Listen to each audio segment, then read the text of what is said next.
Hi, Internet. Welcome to 2020.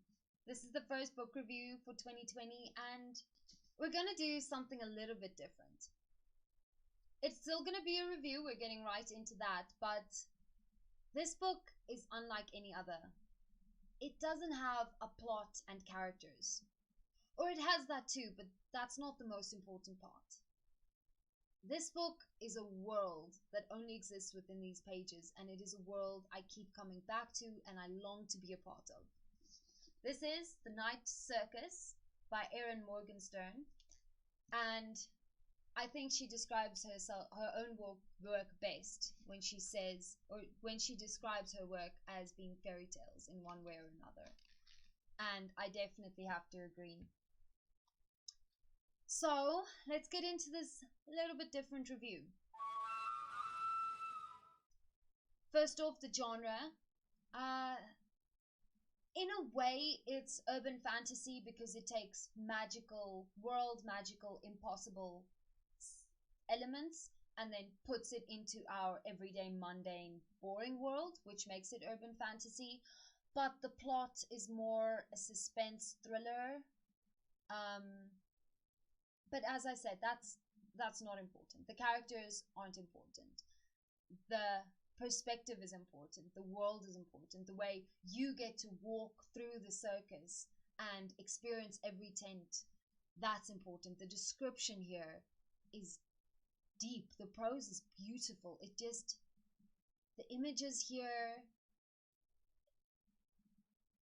This is one of those books that just could never be put into a film because it's just too rich. It's too rich for a 3D screen. It's too rich for a 4D screen. This is full mind and body. This text becomes your thoughts, and that's just something, I don't know how to describe it, but this is really something that just spoke to me on such a deep level. And these images, these unique mental experiences that I had in this book and I could get nowhere else, have stayed with me, and I don't feel like they could be recreated in any other form than the written word. And with the craft that this author has, she honestly is probably some of the most amazing prose I've ever read. Style and pacing. So the prose, even though I've gone on about it a bit already, it's not too flowery. She creates images without covering it in unnecessary adjectives, adverbs, verbs. It speaks clearly. It's sort of like your own subconscious is relaying the story to you. It's straightforward and it's understandable, but it's beautiful all the same. It's like a memory. Reading the book is like a memory of a dream. It's the most amazing prose. And then the pacing, it's a little bit slow in the start, but that really helps to build the tension bit by bit. And then when it gets into it, every moment is magic, and there will never be enough. There could be 500 books. If she could keep up the quality of these descriptions and this world for 500 books, that would not be enough. There will never be enough of this world. That's how much I love it. So the pacing did not bother me when it got progressively faster, because I was hungering for more the whole time. It was never fast enough. I could not read fast enough. I could not consume this imagery fast enough. Just 10 out of 10. So sugar and vinegar. Obviously, the sugar here is the world, the descriptions. Erin Morgenstern, she pushes the medium of storycraft into just a dimension we haven't had before. I think that's probably the best way of putting it. It's like your own mind is telling you about a dream that you have forgotten to remember. it's something entirely unique to her. Now that I think about it, I've been a fool not to just pick up all of her books, because the experiences she gave me here, it almost feels sometimes like I've really been there, like I've really been in the Night Circus. And sometimes I'm just terribly depressed that I can never go there, never actually experience it. But then again, maybe I already have. The vinegar, it's the plot itself. Whenever I stop getting exposition about the world, whenever the descriptions stop and we have to work with the characters a little bit, and they're not bad. This plot is completely competent, but compared to the world and what that allows me to feel, it was a distraction, and one I did not welcome. So, would I recommend it? Obviously, yes. If you have ever wondered what real magic could do, what real wonder feels like, I think go for it. I think you should not think twice. This book moved me in ways that no other description ever has. Not in a moral way, not in a spiritual way, but in a wonder, childlike wonder. These descriptions,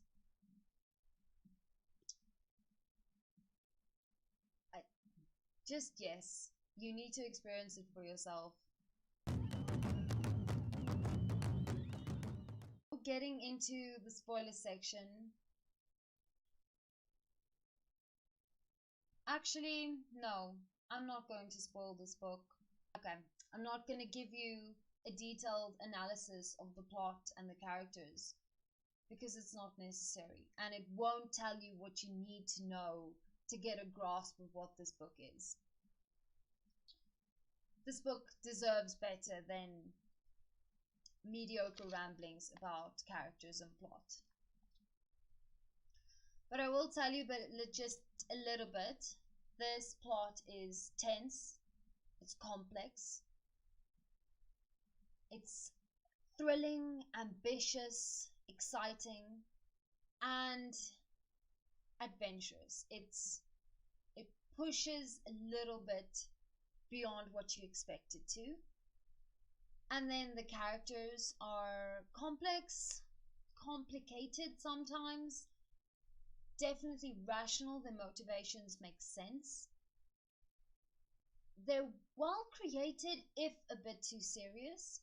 So what I'm going to do now, to give you a real sense of a book that lives and dies and thrives off of pure, beautiful, melodic prose, is I am going to do my best to read some of these passages to you. I've picked 5 of my favorite passages from the book, and I want you to just, I'll put timestamps in the description. I want you to just listen, pick 3, listen to at least 3 of them, and just try to live this world. Okay, so just before I skip over to narrator Antoinette, I just want to ask you a couple of things. Please let me know which passages you listened to and what you thought. Is it just me? Is it just me who feels like this book deserves 5 stars and all the stars for this beautiful prose? Or do you feel it to you? Do you also feel like you're listening to a dream you've forgotten to remember? Okay, bye. The circus arrives without warning. No announcement precedes it, no paper notices on downtown posts and billboards, no mentions or advertisements in local newspapers. It is simply there, when yesterday it was not. The towering tents are striped in white and black, no golds and crimsons to be seen, no colour at all, save for the neighbouring trees and the grass of the surrounding fields. Black and white stripes on grey sky, countless tents of varying shapes and sizes, with an elaborate wrought iron fence encasing them in a colorless world. Even what little ground there is visible from the outside is black or white, painted or powdered or treated with some other circus trick. But it is not open for business. Not just yet. Within hours, everyone in town has heard about it. By afternoon, the news has spread several towns over. Word of mouth is a more effective method of advertisement than typeset words or exclamation points on paper pamphlets or posters. It is impressive and unusual news, the sudden appearance of a mysterious circus. People marvel at the staggering height of the tallest tents. They stare at the clock that says just inside the gates, that no one can properly describe, and the black sign painted in white letters that hangs upon the gate, the one that reads, "Opens at nightfall, closes at dawn." With your ticket in hand, you follow a continuous line of patrons into the circus, watching the rhythmic motion of the black and white clock as you wait. Beyond the ticket booth, the only way forward is through a heavy striped curtain. One by one, each person passes through it, vanishing from sight. When it is your turn, you pull back the fabric and step forward, only to be engulfed by darkness as the curtain closes again. It takes your eyes a few moments to adjust, and then tiny dots of light begin appearing, like stars, lining the dark walls in front of you. And while moments before you were so close to your fellow circus-goers that you could have touched them, now you are alone as you feel your way tentatively forward, through a maze-like tunnel. The tunnel twists and turns, the tiny lights providing the only illumination. You have no way of discerning how far you have gone or which direction you are moving in. Finally, you reach another curtain, fabric that feels as soft as velvet beneath your hands, parts easily when you touch it. The light on the other side is blinding.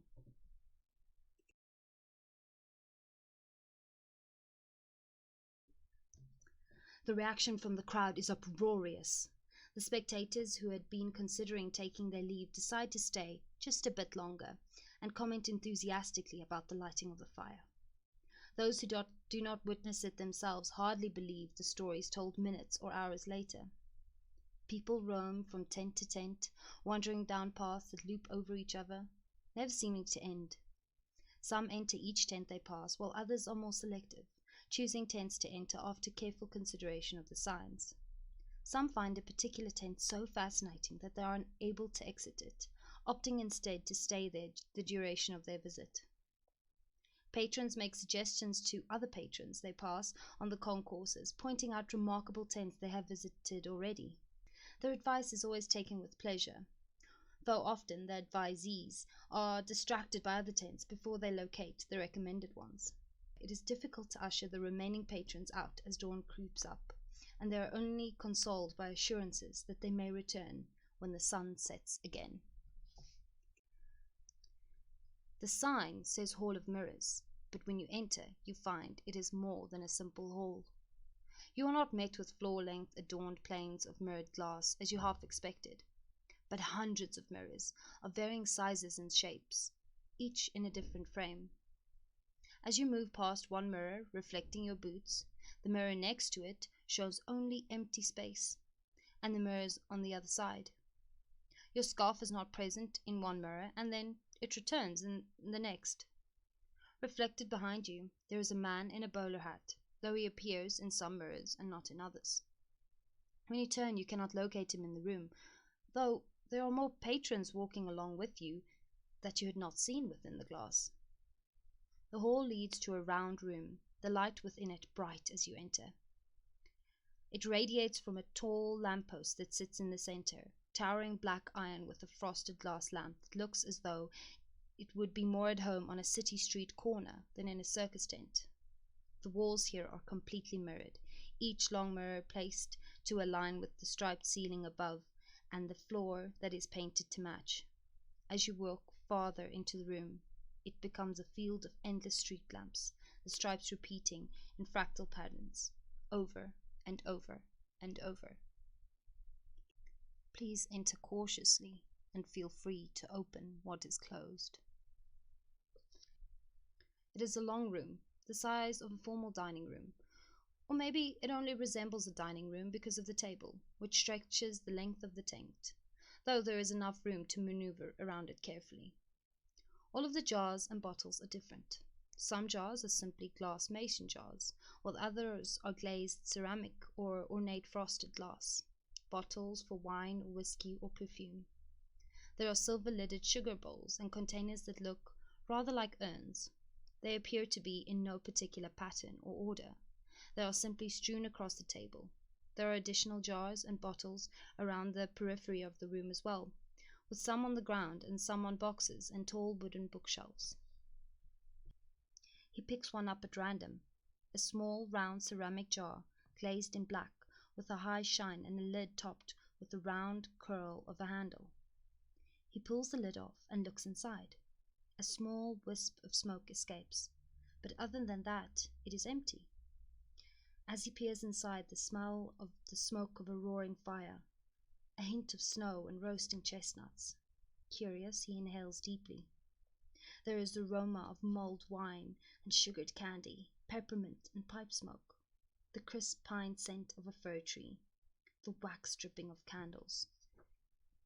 He can almost feel the snow, the excitement and the anticipation, the sugary taste of a striped candy. It is dizzying and wonderful and disturbing.